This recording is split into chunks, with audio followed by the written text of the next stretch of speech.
ಈಗ ನಿರ್ದಿಷ್ಟವಾದ ಖಚಿತ ಇನ್ಕಮ್ ಇಲ್ಲದೆ ಇರುವಂತಹ ಈ ಹಳ್ಳಿಯ ಪ್ರದೇಶದ ಜನಗಳು ಯಾವ ರೀತಿಯಲ್ಲಿ ಮ್ಯೂಚುವಲ್ ಫಂಡ್ ಅಲ್ಲಿ ತೊಡಗಿಸಬಹುದು ಅನ್ನೋದ್ರ ಬಗ್ಗೆ ಸ್ವಲ್ಪ ಬೆಳಕು ಚೆಲ್ಲಬಹುದಾ?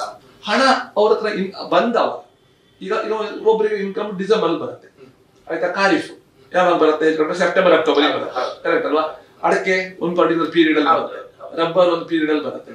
ಬಂದವಾಗ ಬಲ್ಕ್ ಇನ್ವೆಸ್ಟ್ಮೆಂಟ್ ಮಾಡಬೇಕು. ಬಲ್ಕ್ ಇನ್ವೆಸ್ಟ್ಮೆಂಟ್ ನಿಮ್ಮ ಎಕ್ಸ್ಪರ್ಟ್ ಹತ್ರ ಕೇಳಿ.